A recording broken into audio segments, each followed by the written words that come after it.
You're not going to be a good entrepreneur if you always need permission. And I know it's cultural. You know, we are used to it. It's a cultural thing. You know,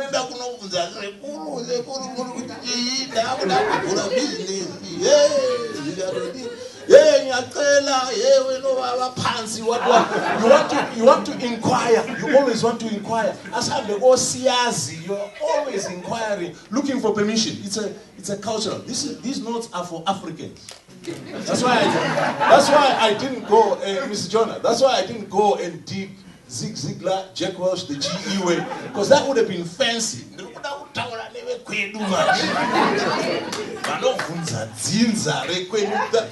If you need too much permission, you are going to struggle.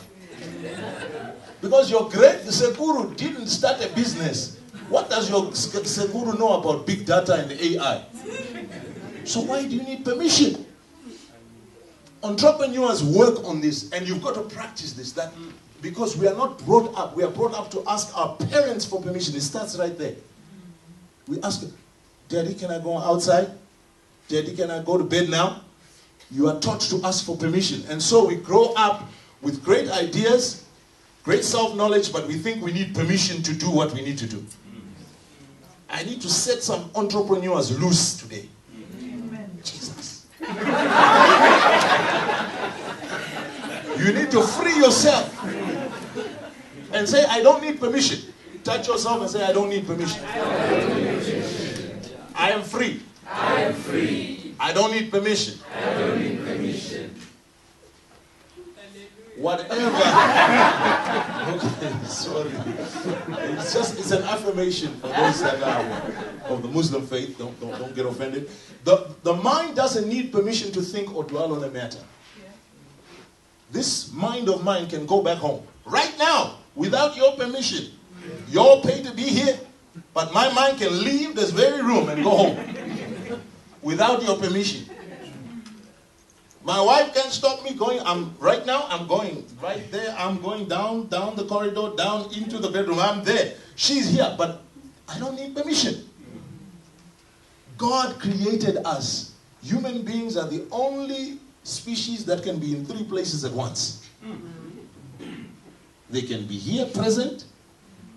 They are spirit men sitting in heavenly places with Christ. And their mind going all over. You can go down the Roman Park and go to Roman Park whilst you are sitting here.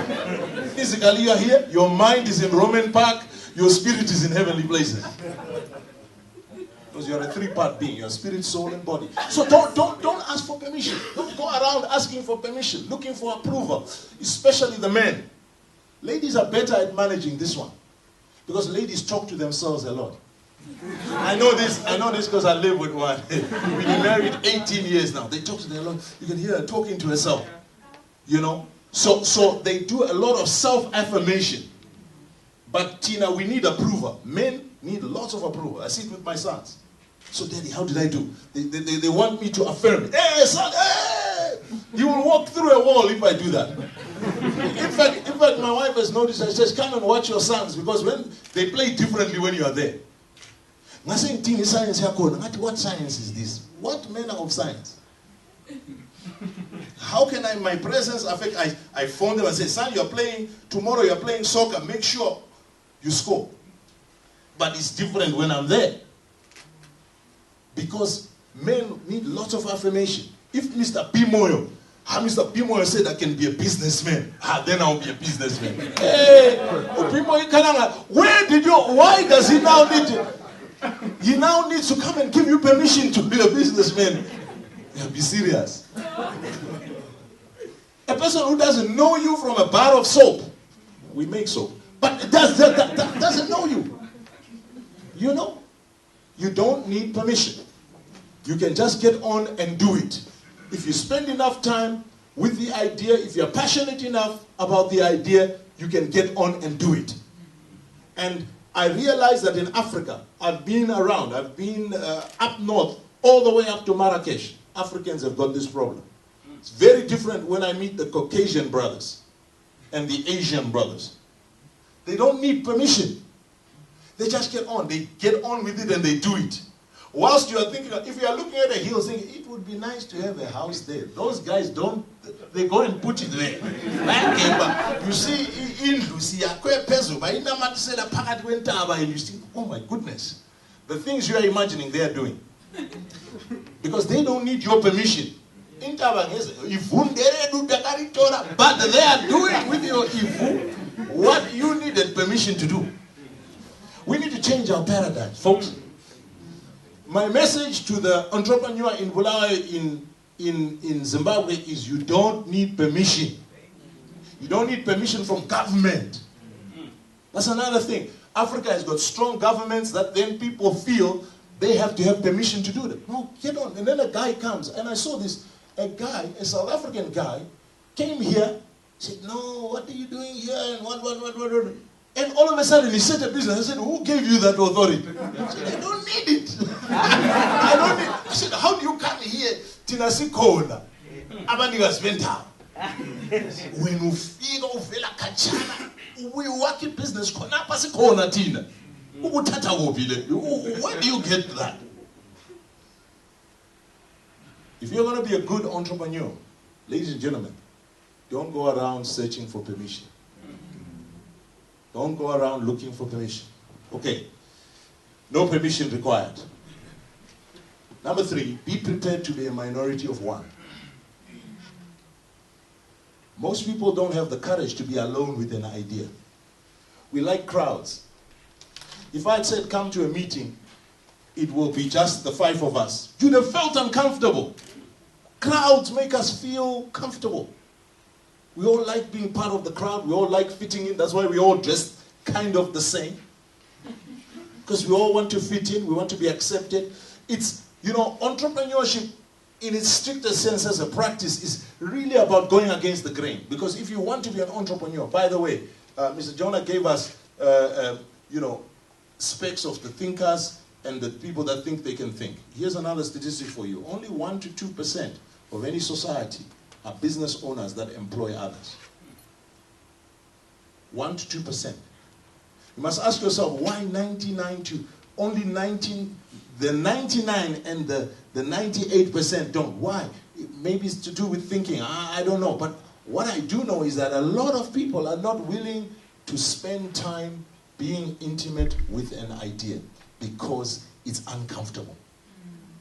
You have to be alone. You have to spend long hours by yourself thinking through the idea. And it's uncomfortable. And yet that's where the idea is formed. That's where your thinking is crystallized. That's where you build up the energy that will keep you going 5 years down the line when the idea has matured and you have given birth to the business. Some call it planning, they'll say 60% planning, 30% this, and 10% execution. You can work with those ratios. But what I can tell you is that if you spend time being intimate with the idea, if you have the courage to be by yourself and intimate with your idea, you are well on your way to being good as an entrepreneur. Starting with a crowd, seeking to blend in will rarely bring success because you become an average. Crowd, once you are in a crowd, then we have to use averages. Generating business ideas. And this is what people like myself, I struggled with this. And if you're struggling here, we're together because I'm an outgoing person, I'm an extrovert person, I like to connect and so on. But in order to meddle with wisdom, you have to withdraw yourself. And spend that time, that away time to map out your idea and crystallize your thinking is absolutely necessary. And courage is required to be alone and intimate with a business idea. Most people don't get past this stage.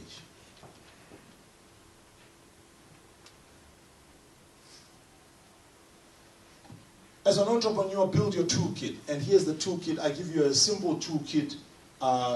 You can't see it clearly, but this is an iterative sort of circle. You go round and round. Entrepreneurs are dreamers. They dream. Remember, your mind is powerful. It can go places. It can go into the future. It can imagine an Africa with 2.3 billion people. We're 1.2 now. But as we were being told, we'll be 2.131 in 2035. 2 billion. That's a lot of people. And here's another thing about Africa. It will be a young continent. It will be mostly under 40. The under 40 will be more than 60% in 2035. Big. Already, the young are a massive population demographic in Africa. You can't physically go into 2035, but your mind can. Your mind can. And the entrepreneur spends time practicing this art of dreaming. And what are the people going to be like? What is this AI? What does AI mean? What does it mean when we have internet for free? Where internet is as much a right as water. Where governments are assessed on their ability to provide free internet to everyone. Not data, but it's free. It's all free. And governments will have to provide it. So this is all going to change. What does artificial intelligence mean for us? What do robotics mean for us in terms of your mind can go there and begin to dream? The second thing that a business person must be able to do, an entrepreneur must be able to tell the story. Entrepreneurs are good storytellers. Storytellers. You have to be able to tell the story. And when you are telling the story must be clear. That's why the first one is important. That's why this is important. You can tell when an idea is ifutiwe. An idea gets to that stage where it is ripe. And when an idea gets there, a banker, you will find a banker who will fund your project. I'm telling you. If you are still saying, hey, I can't find money, you haven't finished here. I know this sounds harsh, but I didn't come to be your friend. I came to challenge you and get you past where you are stuck. I'm that guy. So, entrepreneurs are dreamers, storytellers. They tell the story. And once you've spent time with the story is detailed and sufficient. For somebody to say, hey, this idea, we can fund this idea. I see you've thought about the risks, you've thought about the opportunity, you've thought about the growth. When he asks a question, you can answer him. Yeah, then I see with you. You must be able to tell the story so clearly so that you develop what is known as a vision community. Storytellers develop a vision. You remember in the old, and I said these notes are written for Africans. I wanted to use illustrations that we understand. In the African village, there used to be storytellers. When they would tell stories, everybody would come in the evening to listen to them. Because their stories were compelling. And you know, after they tell the story, I don't know whether you had a grandmother. I had a grandmother who was very good at telling stories. Afterwards, you could ask a question. So, untele Chalwana, why can't you go like Pana? You know, you could ask questions and she'd have answers. Yeah. So, the art of storytelling is an African talent. And we should be able to tell our own story. And funders out there are looking for stories from Africa. From young ladies in Africa, from young men in Africa. So that we don't have businesses from outside. People that are planning for us. They're imagining a future for us. What about our own future? Who's dreaming about our future and telling the story about the future we want? Entrepreneurs are team builders. After telling the story, there will be those few people that will say, you know what, I'm going to come along with your idea. And we are going to work together on this idea. But you have to pick the right people, because some people, you know, will offer themselves, but they are not suitable for the idea. You must be able to assemble the team. But remember, we said, know yourself. If you're a big picture thinker like me, you look for people like my wife who are detailed. who pay attention to detail. Don't look for people like you. This is a lot of business people make this mistake. And I made it. I know. I don't know it from you. No, I know it from myself. I looked for people that were like me, loud. But they need somebody who's a blue type that will anchor them. A melancholic that will ask you about the budget.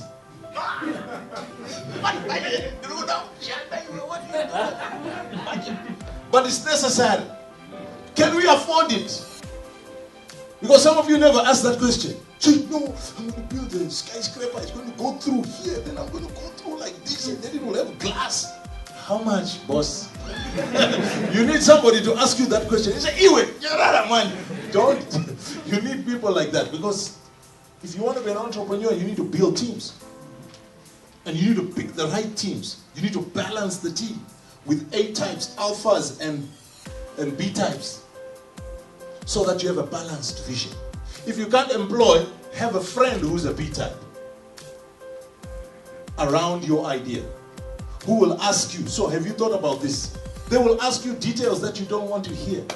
You will freak out, peng out zoke, as that song says. You go crazy and you come back down to Mother Earth and realize, okay, I need to pay attention to this because or you will fail, and then you will say, okay, all right, let's sit down and let's. If you're going to be a successful entrepreneur, you must be successful at building teams.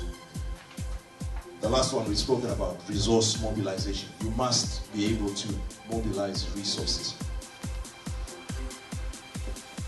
Once you have an idea, I've got a few notes for you there. Once you have an idea, share it with the best business minds you have access to. Very few people do this. Find the most knowledgeable business person around your life that will give you 30 minutes of their time. Send them the business plan in advance. Don't ask for an appointment with a lot of people do this. Well, can you help me with this business? Where's the plan? Where's the plan? Where's the written plan? So have a written plan. By this time, you should have a plan at least written down, even if it's skeletal. And you then unpack that idea and be open. Don't come protective looking to get an A. Take the percentage, Baba, as it is. If it's an F, it's an F. Go and do corrections. Because you will get better and better. Look for the sharpest business mind you have access to that will give you 30 minutes to 1 hour. Take them out for coffee. Take them out for lunch. And say, this is my idea. This is what I'd like to do. Do you think it will work? And they will stress test that idea. When you come out of there, you will be strengthened. You will be strengthened. Listen to the questions they ask, he or she asks. Write down in a journal. Write it down. The key points of what are they saying about to this idea. Adjust your ideas honestly for effectiveness. Be open. If you had an idea, you wanted to do this kind of business and like and now they tell you this market is saturated. That may be the response. You give your passionate story. I'm a weave, what? I'm a Brazilian, Colombian, with a combination of Australian and Indian. And I said, no, my sister, this market is saturated and the profits are going down. In fact, a friend of mine just closed the business like that. Listen and be willing to adjust your idea. Yeah, sometimes though, it may be important to, I'm not saying obey. Remember, you're not looking for permission. You are strong now. You're not looking for them. You don't come out crushed if they tell you, hey, this business idea won't work.